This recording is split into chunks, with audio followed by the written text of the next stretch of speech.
November 11న హైదరాబాద్లో మాదిగల విశ్వరూప మహాసభకి మన ప్రధాని మోడీ వస్తున్నాడు. ఈ మాదిగల విశ్వరూప మహాసభ ఎందుకు?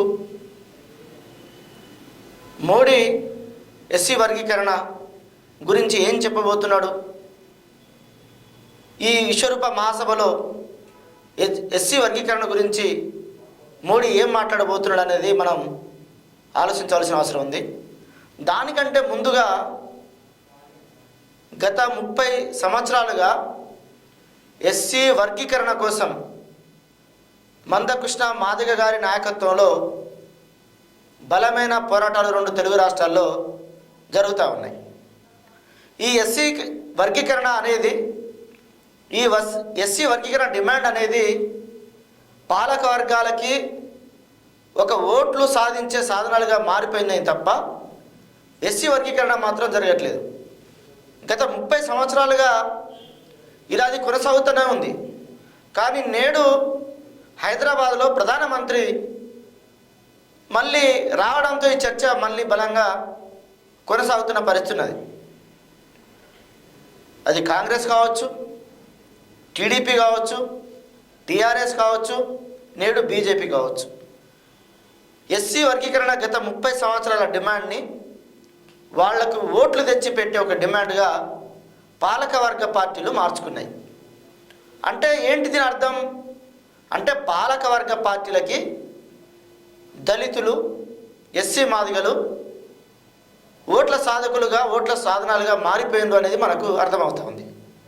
మరి 30 సంవత్సరాల నుంచి ఎంఆర్పిఎస్ మందకృష్ణ మాదిగ గారి నాయకత్వంలో జరిగింది ఏంటి, నేడు సాధించేది ఏంటి అని ఆలోచించినప్పుడు అట్టడుగు చెప్పులు కుట్టే సామాజిక వర్గం నుంచి నేడు రిజర్వేషన్లో సాధన దాకా, ఉన్నత ఉద్యోగాల దాకా తన కృషి, తన పోరాటం ఉంది. ఎక్కడో మారుమూల గూడాల్లో, మారుమూల పల్లెల్లో, ఊరికి అవతల విసిరివేయబడ్డ మాదిగ జాతి ఎంఆర్పిఎస్ నాయకత్వంలో ముందుకొచ్చింది, దునికింది, ఉద్యమాలు చేసింది, హక్కులు సాధించింది, రిజర్వేషన్ల సాధన కోసం పోరాటం చేసింది. ఆత్మగౌరవంతో లేచి నిలబడే ఒక హక్కును ఎంఆర్పిఎస్ నాయకత్వంలో సాధించింది. కానీ 30 సంవత్సరాల నుంచి ప్రధాన డిమాండ్ ఏదైతే ఉన్నదో ఆ డిమాండ్ మాత్రం నెరవేరట్లేదు. దీనికి కారణాలు ఏంటి? ఎందుకు అంటే భారత పాలక వర్గాలు, ఈ దేశాన్ని పాలిస్తున్న పాలకులు ప్రజల్ని విభజిస్తూ పాలిస్తూ ఉన్నారు. ప్రజల డిమాండ్ అనేది దాన్ని ఉపయోగించుకొని గద్దెనెక్కిన మరుక్షణం వాటిని తుంగల దొక్కి చేస్తున్న పాలనను మనమంతా కూడా చూస్తూనే ఉన్నాం. అదే కోవలో మోడీ కూడా వస్తాడు.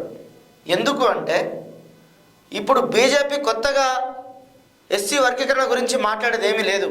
ఎందుకంటే బీజేపీ 2014 ఎన్నికల్లో మేము అధికారంలోకి వచ్చిన 100 రోజుల్లోనే ఎస్సీ వర్గీకరణ బిల్లును మేము అమలు చేస్తాం అని వెంకయ్యనాయుడు మాదిగ దండోరా మహాసభలో మాట్లాడాడు.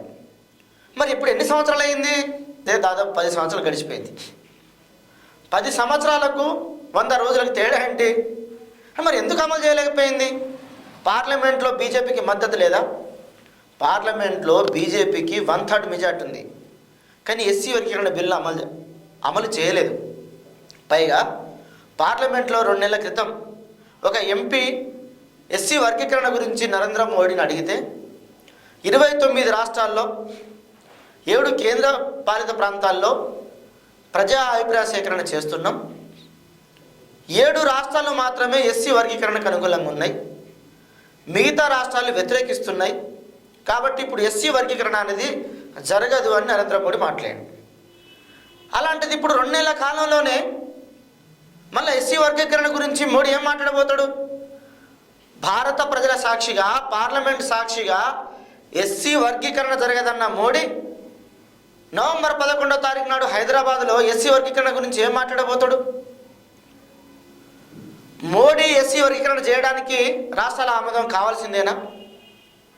మరి రాష్ట్రాల ఆమోదమే కావాలనుకున్నప్పుడు ఈ 10 సంవత్సరాల కాలంలో నరేంద్ర మోడీ ప్రభుత్వం తీసుకొచ్చిన చట్టాలు జీవోల గురించి ఏంటి పరిస్థితి? అవి ఏ సభల ఆమోదంతో తీసుకున్నారు? ఆర్టికల్ 370 డిమానిటైజేషన్, ఎల్ఐసి ప్రైవేటీకరణ, రైల్వే ప్రైవేటీకరణ, ప్రభుత్వ రంగాల ప్రైవేటీకరణ, ఓడరేవుల ప్రైవేటీకరణ, ఇట్లా అనేక వందలాది జీవోలకు సంబంధించి, వందలాది చట్టాలకు సంబంధించి నరేంద్ర మోడీ 1/3 మెజార్టీతో ఏకపక్షంగా చేస్తున్నప్పుడు ఈ ఎస్సీ వర్గీకరణ ఎందుకు చేయలేకపోయిండో ఒక్కసారి ఎస్సీ సమాజం, ప్రజలు ఆలోచించవలసిన అవసరం ఉంది. ఎందుకంటే మనం వాళ్ళకి గొర్రెలుగానో మేకలుగానో తలవుపై బంట్లుగానో మారిపోవాల్సిన అవసరం లేదు.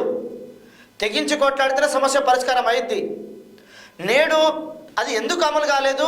100 రోజుల్లోనే ఎస్సీ వర్గీకరణ చేయని బీజేపీ ప్రభుత్వం మళ్ళీ మాదిగల విశ్వరూప మహాసభలో మోడీ వచ్చి ఇక్కడ మాట్లాడి ఎస్సీ వర్గీకరణ చేస్తామని చెప్పేసి అంటే, మరి ఎస్సీ సామాజిక వర్గ ప్రజల్ని బీజేపీ ప్రభుత్వం ఎట్లా మోసం చేస్తుందో, మోడీ ఎట్లా మోసం చేయబోతున్నాడో మనం ఆలోచించుకోవాల్సిన అవసరం ఉంది.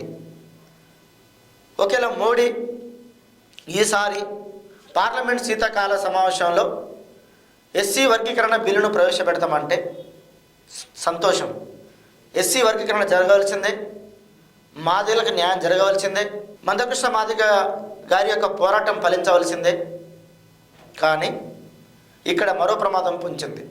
ఈ దేశంలో దళితులు, ముస్లింలు, మైనార్టీలు, అణగారిన వర్గాలకు సంబంధించిన ప్రజల్ని బీజేపీ అధికారంలోకి వచ్చిన తర్వాత ఇంత నీచాతి నీచంగా చూసిందో మనందరికీ తెలుసు.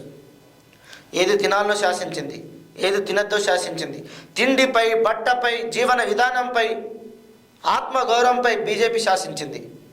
దళితుల్ని ఊచకోత కోసింది, దళితుల్ని వెంటాడింది, వేటాడింది, తరిమి కొట్టింది. ముస్లిం, మైనార్టీలు, దళితులు ఈ దేశ పౌరులు కాదని ఒక కొత్త ఒరవడిని, కొత్త సృష్టిని బీజేపీ దేశంలో ప్రజల మధ్య విభజన రేఖను గీసింది. మరి అలాంటి బీజేపీకి ఇవాళ ఎస్సీ వర్గీకరణ జరిగితే మనమంతా కూడా బీజేపీకి సపోర్ట్ చేస్తే, సామాజిక వర్గ ప్రజలు ముఖ్యంగా ఎస్సీ వర్గీకరణకు సంబంధించిన మాదిగలు బీజేపీకి సపోర్ట్ చేస్తే రేపు భవిష్యత్తులో ఎలాంటి పరిణామాలు జరగబోతాయి? దీన్ని మనం ఎలా అర్థం చేసుకోవాలి? అంటే ఎస్సీ వర్గీకరణతోటే మొత్తం సమస్యలు పరిష్కారమైనట్టేనా? మనం బీజేపీకి ఎస్సీ సామాజిక వర్గం, ఎస్టీ సామాజిక వర్గం బలి పశువుగా మారవలసిందేనా? ప్రజలారా అర్థం చేసుకోవాలి. చాలా ప్రమాదం ఉంది బీజేపీతో. ఈ ఎన్నికల్లో దళిత సామాజిక వర్గానికి సంబంధించిన ఓట్లను రాబట్టుకోవడానికి బీజేపీ ఒక కొత్త గేమ్ను, కొత్త నాటకాన్ని తెరలేపింది. ఇదే నిజమైతే మరి ఎన్నికల సమయంలోనే ఎస్సీ సామాజిక వర్గం, ఎస్సీ వర్గీకరణ దాని గురించి ఎందుకు బీజేపీ మాట్లాడబోతుంది అనే విషయాన్ని కూడా మనం అర్థం చేసుకోవాలి. బీజేపీ వేటు దెబ్బకి దళిత సామాజిక వర్గం బలి కాబోతుంది. ఎస్సీ సామాజిక వర్గం యొక్క అస్తిత్వాన్ని దెబ్బతీయడానికి, అణగారిన వర్గాల ప్రజల అస్తిత్వం దెబ్బతీయడానికి బీజేపీ ప్రయత్నం చేయబోతుంది. అది ఎస్సీ వర్గీకరణకి పేరుతో కొత్త నాటకాన్ని తెరలేపింది. అది ఎస్సీ వర్గీకరణ పేరుతో ఇవాళ దళిత సామాజిక వర్గం యొక్క ఓట్లను రాబట్టుకోవడానికి, అది తిరిగి లబ్ధి పొందడానికి, తిరిగి తెలంగాణలో పుంజుకోవడానికి బీజేపీ ఒక కొత్త నాటకంతో వస్తుంది. ఎస్సీ వర్గీకరణ చేస్తే సంతోషమే. ఎస్సీ వర్గీకరణకు ఇప్పటి వరకు బీజేపీకి వచ్చిన ఆటంకాలు ఏమీ లేవు. ఎస్సీ వర్గీకరణ బిల్లును పార్లమెంట్లో ప్రవేశపెడితే ఏ ఒక్క పార్టీ కూడా దేశంలో వ్యతిరేకించలేదు. బీజేపీయే చేతగానితనాన్ని ప్రదర్శించి, బీజేపీయే ఎస్సీ వర్గీకరణ అడ్డుకొని, బీజేపీయే ఎస్సీ సామాజిక వర్గాన్ని అణగదొక్కి మళ్ళీ బీజేపీయే ఎస్సీ వర్గీకరణ చేయడానికి ముందుకు వస్తుందంటే మోడీ విషయంలో జాగ్రత్త. ఎస్సీ వర్గీకరణ అంటే మాదిగ ఉపకులాల వర్గీకరణ. నిమ్న వర్గాలకి ఈ వర్గీకరణ వల్ల ఉపయోగం జరుగుతుంది, ఉద్యోగాలు, ఉపాధి అవకాశాలు లభించే అవకాశం ఉంటుంది. అందుకనే మనం ఎస్సీ వర్గీకరణ ఉద్యమాన్ని, మందకృష్ణ గారు చేసే ఉద్యమాన్ని మనం బలపరచాల్సిన అవసరం ఉంది. అయితే ఇక్కడ బీజేపీ పార్లమెంటు శీతాకాల సమావేశంలో ఎస్సీ వర్గీకరణ బిల్లును కనుక ప్రవేశపెట్టకపోతే తిరిగి ఇదే మందకృష్ణ మాదిగ గారి నాయకత్వంలో బీజేపీకి వ్యతిరేకంగా ఒక బలమైన ఉద్యమాన్ని నిర్వహించాల్సిన రక్షణ అవసరం ఉంది. దాన్ని ఆ విధంగా మనం అర్థం చేసుకోవాల్సిన అవసరం ఉంది. ఈ ఎస్సీ వర్గీకరణ సాధన కోసం కొట్లాడుతున్న మందకృష్ణ మాదిగ గారి ఒక ఆశయం నెరవేరాలని సందర్భంగా మనం కోరుకుందాం.